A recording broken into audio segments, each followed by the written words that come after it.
Everyone wants to live an inspired life, yet so many people search for happiness following the footsteps of peers and taking advice from people who have different values and outcomes to which they're searching. There are people born into wealth, graduated from the best universities in the world, and there are people who have none of that and yet are living extraordinary lives full of fulfillment and reward. The purpose of this podcast is to share insights and strategies that allow you to question the status quo and think freely, so you can design your life and be who you want to be. We get one life. Time is our most valuable asset. I believe that when we're free and able to focus on meaningful work, we become better human beings. This is Always Free, and I'm your host, Jason Graystone. Welcome to the leading podcast for financial empowerment and wealth creation. Subscribe to this podcast so you don't miss an episode. You can connect with Jason on social media and subscribe to the Jason Graystone YouTube channel for weekly videos. Don't forget to also subscribe to the weekly newsletter to receive frequent educational content and action steps to help you design your life so you can be who you want to be. For news on all future events and updates, go to jasongraystone.com. Well, welcome back to the podcast, guys. Hope you all had a good week. If you're listening to this for the first time, congratulations. You're in the best place for financial empowerment and wealth creation. And if you haven't listened to all the previous episodes, highly recommend you go back to episode 1.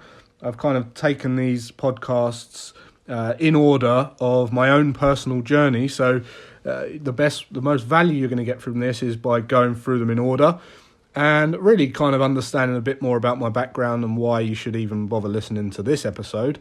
But last week, I was talking about, for the first time in this podcast, when I made the transition into going into speculation. Because I started a business in my early 20s. I started developing that business, and I had this very, very solid plan to become financially independent and financially free eventually.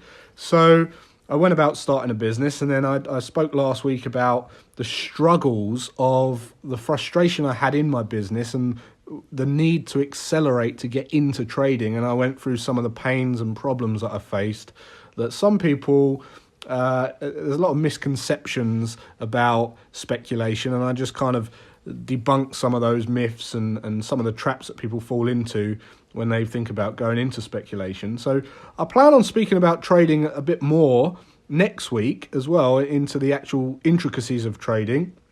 But I wanted to just step back a little bit and invite a special guest who's a good friend of mine, and he's been my accountant for many, many years, Andrew Wilson. So thanks for coming on, Andrew. No problem, Jay. So the reason I wanted to step back a bit is because when I made the transition, bearing in mind, the first day I started my business, I remember going to Barclays first. That was the first trip I did, when I literally opened the company, went to Barclays Bank, opened a bank account, as everyone does. And the second day, I went to see my mate Andrew. And Andrew had just started up on his own in a little office in, where was it, Wallington? Wallington. Yeah, with another partner, eh? And I trusted Andrew, so I said, Andrew, what can you do for me? And he gave me a mate's rate, and we kind of never looked back. And Andrew, we've been friends for like 20 odd years, and he's been my accountant for many, many years as well, and also given me advice on the intricacies of accounting. But Andrew was there when I started my business. I vividly remember saying that I wasn't starting the business for to grow as a corporate legacy, if you like. I deliberately started the business for financial independence, and that was the plan from the outset. But I also remember becoming very, very frustrated in the business because there was things that I did in the business that I could have done better. Because remember, if you're building a business, there's kind of two ways to run it. One is to abuse it, to take as much cash as you can if you're going to pay yourself as much as you possibly can, and you can end up becoming financially free a lot quicker. Or there's going for growth. Okay, so you go for growth and then an exit, which means you're going to have to invest a lot of the money back into the business. And there's pros and cons of each. It's going to possibly take longer to become financially independent or financially free for the payoff day. But if you're abusing the business at the same time, you're going to have low cash flow. You're going to not be able to afford good talent. People aren't going to want to stay. You're going to have cash flow problems. So knowing what we both know now, we kind of know where the sweet spot is. And if you want to achieve financial independence and you want to build a business, which I highly recommend because that's the best way to inject more income into your financial independence account. So I thought it'd be good to get Andrew on because we're going to kind of talk you through what we both learned about that process. Andrew literally was there the entire time. So we're going to have a little discussion about that. So, Andrew, thinking back on when he was there when I set it up, and he was there when, I remember telling you that was my plan, and he was always there to advise me on kind of the intricacies of accounting. Why do you think, first of all, let's think about the people listening to this podcast. Why do you think that people go into business in the first place? Well, I think there's numerous reasons why people go into business. More often than not, it's because it can be because they're frustrated with their current job. Yeah. And they're saying, you know what, I can see myself doing this and I can be successful. But that adds a whole world of, to be a business, to run a business. Interestingly, there's an author called Michael Gerber, The E-Myth. Yeah. So if you haven't read it, absolutely read that. And he says most business owners are 10% entrepreneur, 20% manager, 70% technician. And I completely agree with that. I think most people, probably including myself actually, left paid employment and went, you know what, I can do this, and did it elsewhere. The problem is trying to get that mix, and to be successful as a business owner, I think you need to completely change that kind of that percentage split. I think you need to be pretty much an even split between entrepreneur, manager, and technician. The problem with that is very few of us are. No, I would say when I started, I was a technician. Yeah. I was an engineer. Yep. I had the little I had the little mindset shift when I had the car wash and all the rest of it when I was a kid, but I don't consider myself to be entrepreneurial. I wasn't at that point. So interestingly, we've had this conversation before. Who was the first person to tell you were entrepreneurial? It was you. Yeah, it was you. I do remember that. Yes. Yeah. Andrew actually said you're a very entrepreneurial guy, and that was the first time I realised I had a little spark there. But I think in my mind, the way that to be successful as a business owner, you need so many things. But you don't just need to be good at doing the job. You need to be able to do. We used to spend a lot of time talking about accounts and figures, and at the time, to a certain extent, you always had your mind on that financial independence element. So you weren't really that interested in the business itself, because you had the bigger goal of my personal financial independence. And I think everything about the always free message is that actually it's not about money, it's about time, and it's about what do you want to do with your life. And I think although I think being a successful business owner is the best route to financial independence without a shadow of a doubt, I think that's proven over time.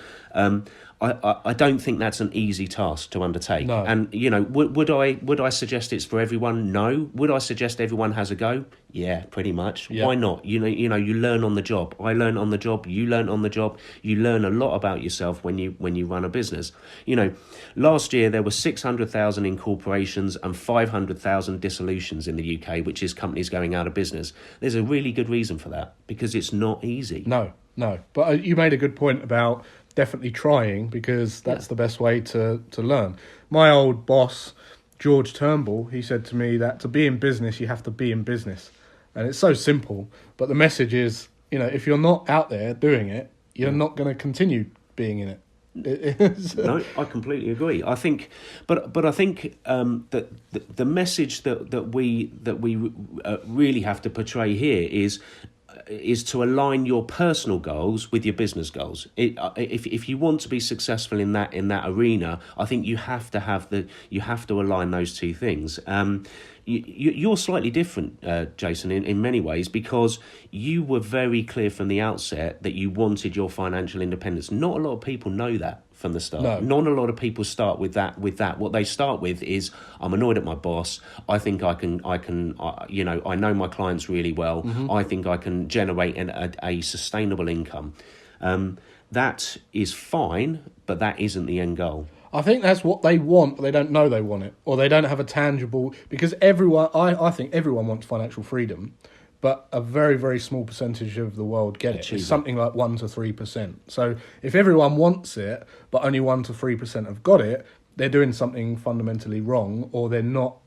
They can't see far enough to actually visualize what that looks like and put some tangible numbers to it. Because as you said, when you start a business, you become the technician but running a business. So then you're lost in the grass of dealing with HR and tax and inland revenue and accountants and you have to deal with them.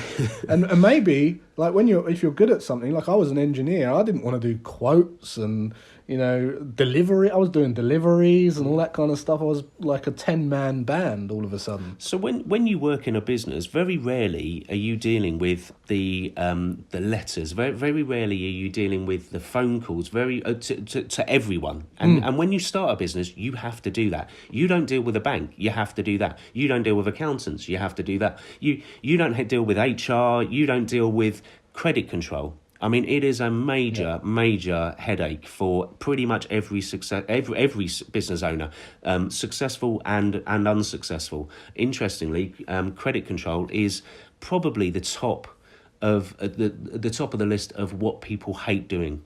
Yeah. And so, all of that takes time away from the technician actually generating income. So if you think about it, the more time you spend doing all of those other things, the less time you've got where money is coming through your door. And I've seen it time and time again where people say, oh, well, actually, I've worked out this is my hourly rate and this is what I'm going to earn. And I'm saying, okay, now have a think about the amount of hours you can actually contribute to that. And that's where you get business owners, and it's not just business owners, it's employees as well of existing businesses that spend huge amounts of time just generating what is it may be a sustainable business, a sustainable income, but is it for the long term what you really want to do? Yeah, that's a great point. And just sharing some kind of knowledge on what we know now, I would say that if you are thinking about starting a business that way and you're looking at your hourly rate and what you've got to cover, really you're not thinking about a business, you're thinking about self-employment, and there's a lot of grief that goes with that. So if you are thinking in terms of that, I think it's fair to say that maybe work out your hourly rate and what you need to cover, then triple it, and then ask yourself how you can develop that income. Yeah. Would you agree? I would agree, and I'd agree for two reasons. Because there's plenty of studies out there that state a successful business has employees. If you were going to employ someone, they should generate 3 times the income, 3 times the cost of that employee. So, and that generally does work out to be a very successful business. Yeah, because you're not tolerating a wage anymore. You've got profits there to grow and build talent and leverage yourself out of the business, right? Yeah. Because that's freedom's the goal. So, knowing what you know now, then, and you've seen me work and you've seen me build businesses and you've seen me do all sorts of businesses, trading businesses. We've just launched the Tears of Freedom program through Graystone Education, and you've seen some diverse businesses, right? You've worked with some phenomenal companies yourself. What would you say what actually is a successful business then?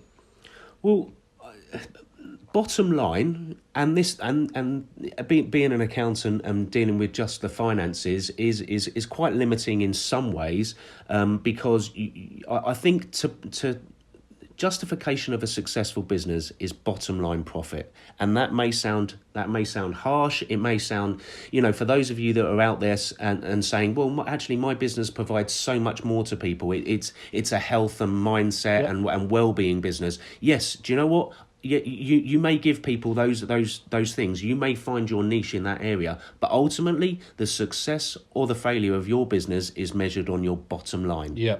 And that's why you go into business in the first place, to get enough money to buy your time. The thing is, there is a bit of a paradox there, because people hear that and then they go in to start some half-assed business that isn't providing value to people.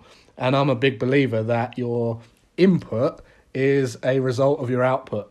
So as much as you're serving the people and as much value as you're giving them and as much as you're changing their lives, the more money you can command. And I think people hear that and say, right, I've just got to focus on profit. Yeah. So that's all I'm going to go after. And Yeah. they kind of deliver these half-assed, diluted products and services. Correct in some ways, but I mean, you're a really good example of this, Jason, because you didn't enjoy your first business at all. So that was a hugely successful business. It was generating plenty of income. You had good bottom line profit, but ultimately you did not enjoy doing that. No, you know, I had a big... You could have continued doing that for time immemorial and just said, you know what, I can settle down. But it was a pain. It was, you didn't enjoy the other added stuff that we've already briefly spoken about. And ultimately, you didn't feel fulfilled. No. Or inspired. And you I mean, you just said it, which is you didn't feel like you were contributing. No. Not at all. And it was very frustrating, the people we were dealing with and all the rest of it. And I think the reason it was successful is because I was so driven by the why of financial independence. You know, I had to make it work. There had to be a balancing act because if it ended too soon, I wouldn't get to where I wanted to be. So I knew I had to go for a certain amount of time. Yeah. So and I'm sure look, we all must go through that. I'm sure most business owners have been through that. I do see business owners at times, they've been in the same business for 20 years, 15, 20 years, and they hate their lives. Yeah. They hate going to work. They hate waking up in the morning. You know, I've had numerous businesses over my time. I was a partner in an accountancy firm. I've worked at Morgan Stanley for a few years. I'd spent my life on a phone whilst I was there. I'm now a finance director of a company with just shy of 400 staff. You know, that's challenging, but I've moved because I didn't feel fulfilled enough where I was and what I was doing. And I still have aspirations, and I still get inspired, and and obviously I enjoy parts of my job, and I enjoy all of my job at times. So, but I think to be ultimately successful, it has to have the balance of, yes, it has to pay you. Yes, but it really, you must enjoy what you do, and your time is valuable. You know, we had a conversation with a friend of mine the other day, actually a member of the Tears of Freedom community, and we were discussing the fact that the amount of he's in full-time employment.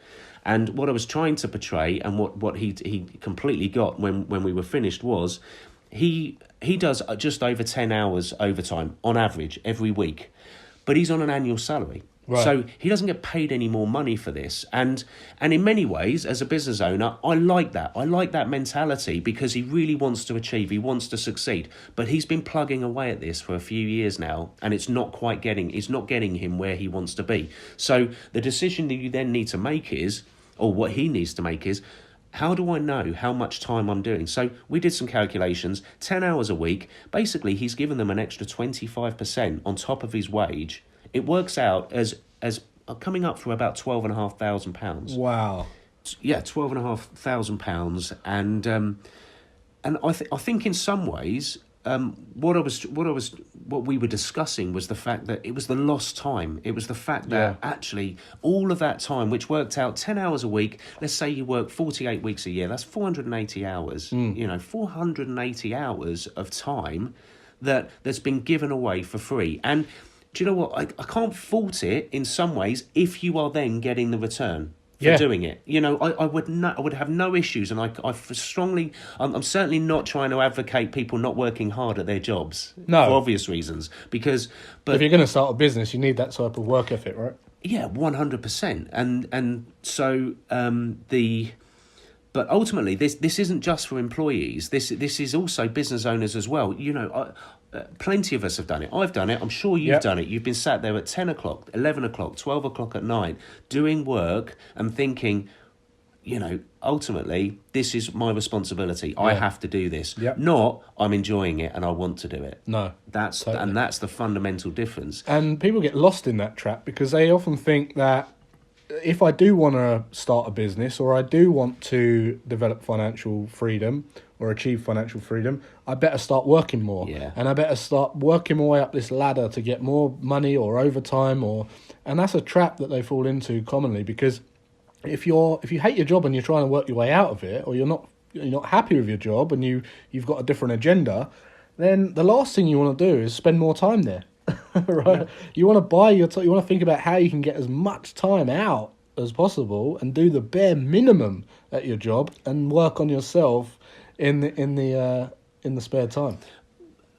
I mean, one of the things about being a business owner is, and we haven't said this before, is once you're a business owner, everything changes. Yeah. Your whole mentality will change. No matter what. Before you begin a business, you think this is how it's going to be. It never is that way. No. It is always a challenge every day, which is incredible in some ways, frustrating as hell, and scary at other times. Yeah. You know, when you've got cash flow problems and you have a family and you have to provide for that family, you are prepared to work your arse off to make sure that they get that they are provided for. Yeah.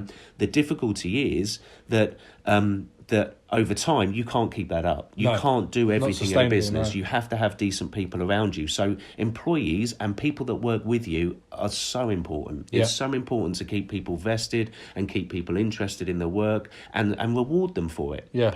So the conversation with the Tears of Freedom member was, are you being rewarded for all the extra work that you're doing? And I have that conversation with other business owners at times, and quite a few business owners, where you say, okay, look, this is what you've drawn. This is what you've earned in the year.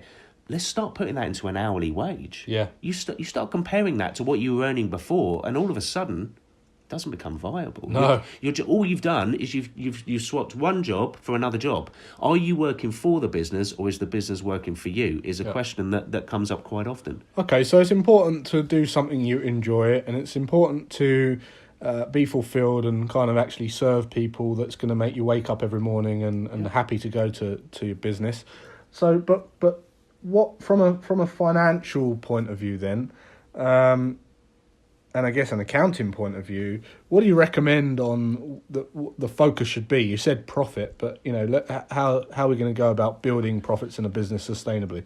Well, look, with a goal of financial independence. Okay, quite a few business owners struggle with the finances because they haven't had Don't that understand it. Well, they don't understand it. They haven't had access to this kind of information before. This is completely new to them. Mm-hmm. So they do need some help. But there are lots and lots of different options on keeping your finances. An accountant's job actually has changed significantly in the last 20 years. You know, for quite a few years, accountants were compliance driven. So if you think about accounts, the figures are already done. It's already done and dusted. Accountants report on the history. It's already done. Reactive, not proactive. Yep. Accountants now are a lot more proactive. They want to get involved in your figures before they've happened, and to change them and to make sure that you're informed. As a business owner, I think it is fundamental that you understand your figures. You have to understand. You know, I would start with your overheads. I would start with your profit and loss, So understand what your turnover is, understand what your income streams are, understand what your direct costs of doing jobs are, whether you provide a service or a product, and understand your overheads. And ultimately, it comes down to reduce your overheads as far as possible, control your direct costs. I'm not suggesting you reduce your direct costs as far as possible, because quality will suffer. And, you know, what you want to do, and ultimately you have to keep your customers and your clients happy. And no one wants a substandard service or product. No. So control your direct costs. And if you control your direct costs and understand them, you understand what your margins are. If you understand what your margins are, you can price accurately. You won't price yourself out of the market, and you certainly won't be underpricing yourself. And that is one of the biggest mistakes that new businesses do. They start and they underprice their services. They start competing and tolerating wage. But they start competing with everyone, which is why a niche market and a niche business is invariably much, much better than trying to offer your services or products to the entire world. Yeah. Right, so bottom line then, what should you be focusing on? You should be focusing on reducing your overheads, controlling your direct costs of providing your products and your services, and increasing your turnover. So having accurate and appropriate margins. If you do all three of those things, then ultimately you would have bottom line net profit, and you will be able to draw more money from your business than you currently can or that you have previously. And the more money that's in your business, the more you can draw in personally. The more you can draw in personally, the more feeds into your wealth, and the more feeds into your drive towards financial independence. Okay, then. So for most people, then, as you say, people don't want to be. They've just been exposed to all this kind of data. They don't really want to get involved with it. And to be honest with you, the reason that most people bury their head in the sand with it is because they don't. It's just they don't know where to start with it. And the last thing they want to do is be bogged down with tons and tons of tax returns and payments and accounting and all that stuff. So with that in mind, and the fact that time is the goal here, what can you do to kind of reduce time doing that? What does that look like in a business now? What does it have to look like? Okay, I think the first thing I would say is you have to understand, you have to have some knowledge of the finances. There is a very good reason that over 50% of the CEOs in the FTSE 100 are of a financial background. To be successful, to be the top of a business and controlling a business, you need to understand your finances and be on top of it. But do you need to understand every facet of it? Do you need to spend all your time on it? No. The way to certainly for smaller and medium-sized businesses, and even big businesses now, you can automate a lot of this. There are a lot of different options out there at the moment. And if we're talking about saving time and effort and money, you can do all of those things by automation. So there are systems out there like Receipt Bank, so you can take photos of your receipts. That can feed directly into an online accounting package like Free Agent or Xero or Cashflow. There are numerous packages out there, and it's relatively simple to set this up, and it's intuitive. So a lot of what an accountant used to do was processing all of this stuff. 20 years ago, I remember someone coming into my office and giving me a bag of receipts, plastic bag full of receipts, and going, "Oh, I don't really know what to do with that." Yeah. And I had to sit there, one of my colleagues had to sit there and type them in. Yeah. And that just shouldn't happen anymore.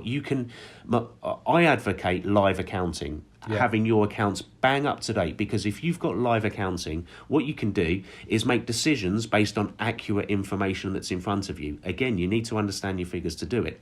But to have live accounting, you can do it now. These online systems will integrate with your bank.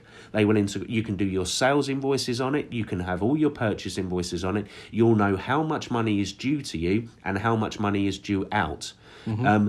And ultimately, you should only be using an accountant for proactive advice and to do things like your year-end accounts. Yeah. Then they should just be copying the figures that are in there and giving you help with your tax returns and your corporation tax returns. Yeah, definitely. I've just seen it myself, just from back in the day when I was practically employing an accountant on a full-time basis to come in maybe twice a week, or maybe have contact twice a week, to now once a year, twice a year. And what platforms do you recommend then? Because we use obviously Xero here. Yep, Xero. I think for a small startup business, I would recommend Free Agent. I think it's very, very simple to use. It's not complicated. It will do all of your sales invoices. The interesting thing about these platforms are they can be your CRM, so you can have all of your customer details, all of your client details on these systems, as well as all of your supplier details. It's actually you can use it for more than just accounting. Yeah. And again, it has a low monthly fee, £10-20 a month. Subscription model. Yep, indeed. So slightly larger business, I would look at certainly Xero is excellent, and also Cashflow is very good. But so those are the online automated systems that I've had access to. There are also Sage. Sage has always been seen as being an accountant's package. That has slightly changed. They're all online now. You can use Sage. You can also use QuickBooks. Again, I've had some access to both of those. They're usable, but for startups and small to medium-sized businesses, those first three would be the ones I suggest. For bigger businesses, yes, maybe Sage, and maybe Sage. QuickBooks actually falls into the smaller businesses as well. Yeah. Okay, so at the beginning of the podcast, we kind of said about the there's kind of pros and cons of running a business a certain way, depending on what you're going for, whether you're going for growth and exit or you're just paying yourself as much as possible to become financially free. And we've obviously kind of got sweet spots now of what we would recommend, or what I would recommend if you was to get that balanced level of both and enjoy what you're doing and have a stress-free, fun business and be able to achieve financial freedom. What do you recommend in terms of when we're looking at growing a business and scaling a business? From your perspective, what do you think is important there? I think it takes some investigating, really. I don't think this is something that, as a business owner, again, it's one of those skills that people don't inherently have. No. You almost you have to go through a process to get to the answers of this question. It's not just I know what I should do. There you go, I'll go and do it. So what I would suggest is I think you need to look at your figures. You need to look at the services that you're offering or the products that you're offering. You know, ultimately, I was going to say, because that's not where it's just about money. It's about it's about the equity you have in your business, the skills you have in your business, and the leverage you can use from the people in your business, your skills, your influence. Yep. Because you can really start seeing some exponential growth in business just by some planning and by some restructuring of products or ideas. It's not necessarily about having cash, because everyone's got equity in their business in terms of skill and talent and, you know, all these kind of different things. You might have IP. Yep. And all of that can be put into play to generate more profits without more outlay. Yeah, absolutely. I mean, if we're talking about one of the big mistakes that new and existing and actually a lot of business owners is, they will look at their bank account. They will have access. Interestingly, these online accounting packages, you can have it on your phone. People spend more time looking at, this is how much I've got in my business bank account, and they think I'm okay. What they're not looking at is how much money is actually going to be coming in the next 2 to 3 months. How much money is owed out in the next 2 to 3 months? When's my next VAT bill? When's my next corporation tax? Do I need extra money because of X, Y, or Z? That's what I think business owners need to be educated about the figures.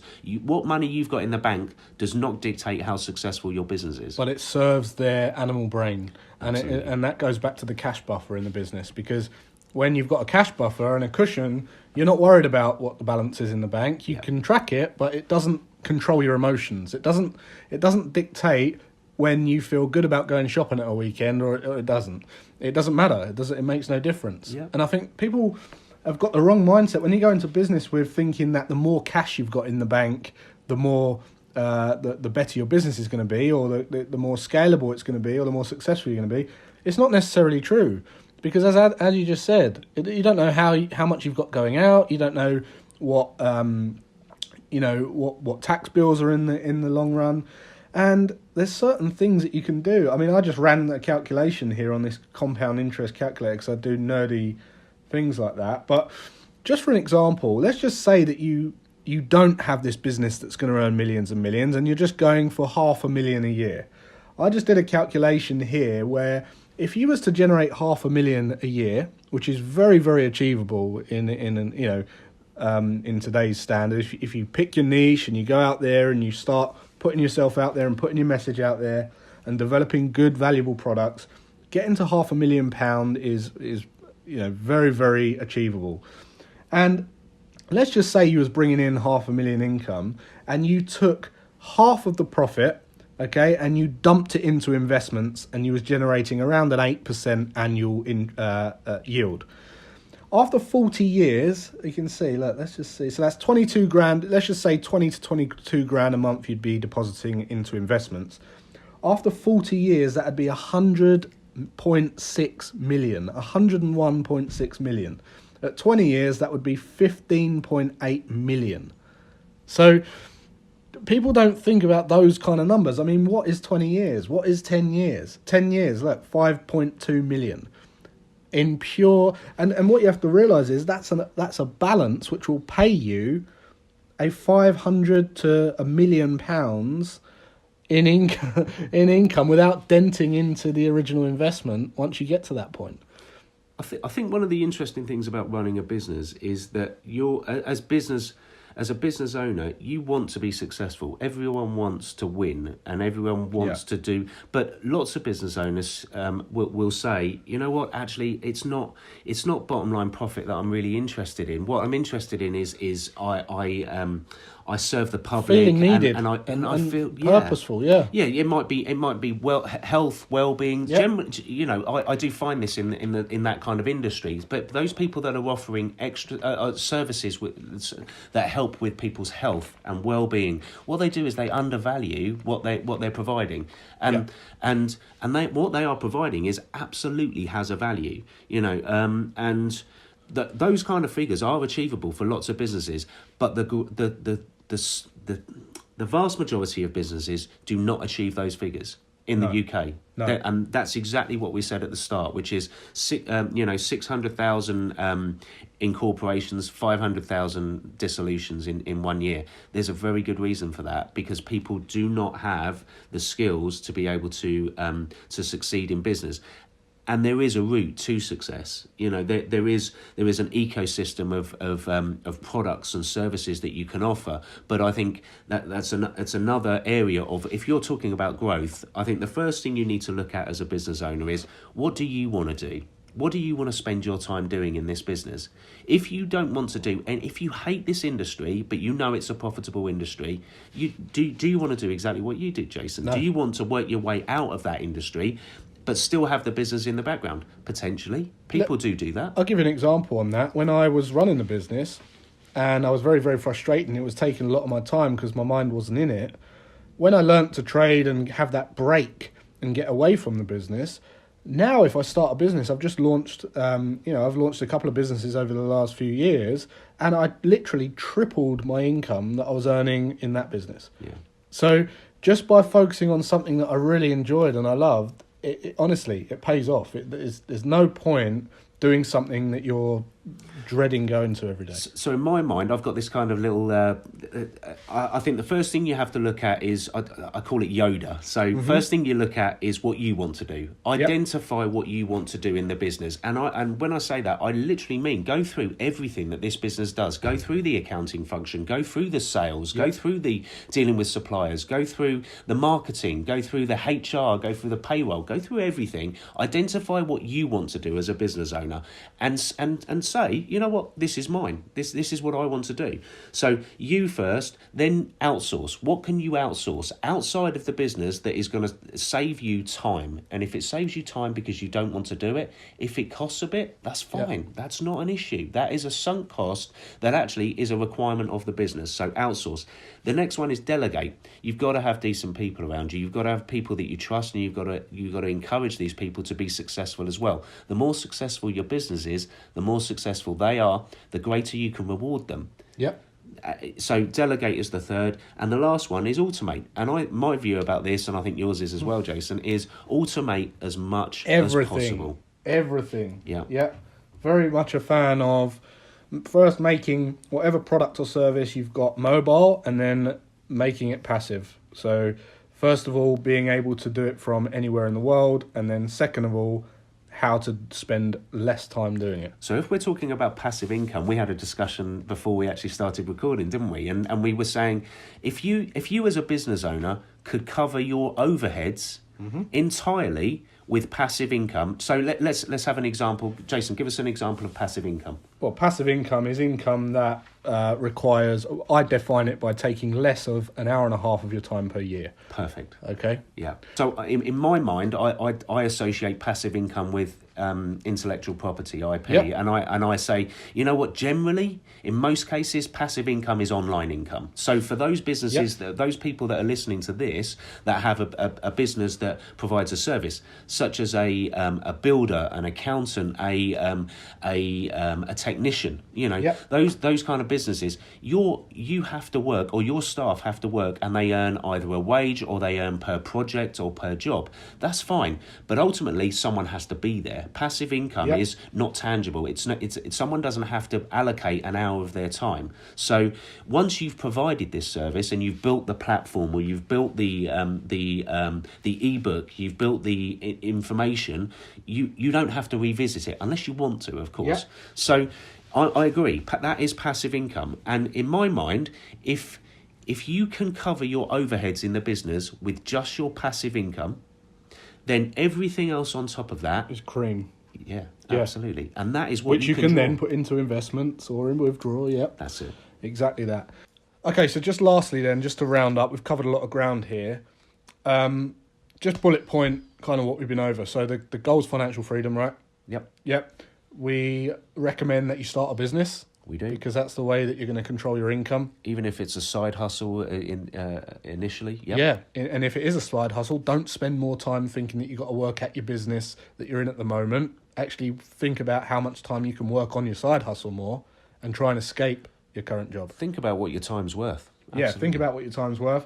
And then when you figure out what your time's worth and you think, actually, I could do this for so-and-so an hour, take that figure and triple it as a rule of thumb and look to see how you can generate that much money, because your ideal rate will just be something in your head, and that's why people fall into these traps. Triple that, and then you're onto something. Then understand finances, right? Well, before that, I think we need to say that it needs to. You need to provide value.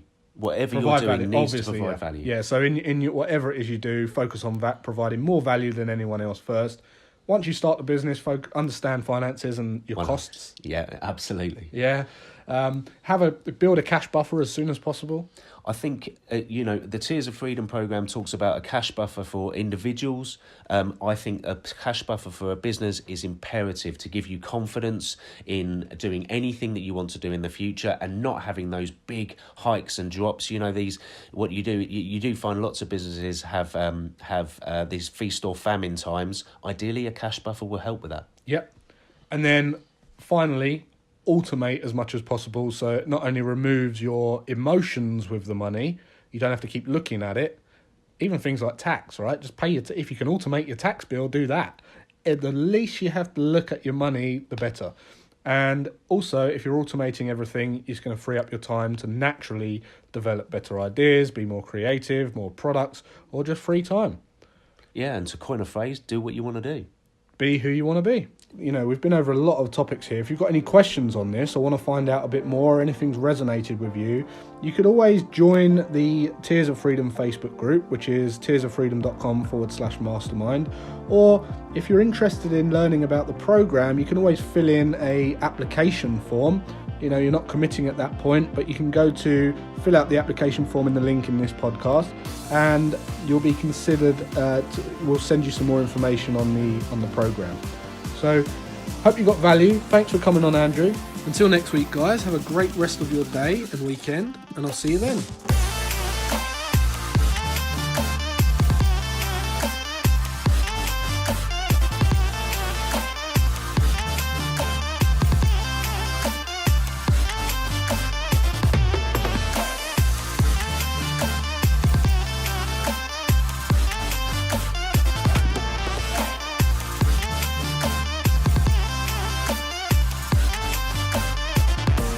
Subscribe to this podcast so you don't miss an episode. For news on all future events and updates, go to jasongraystone.com.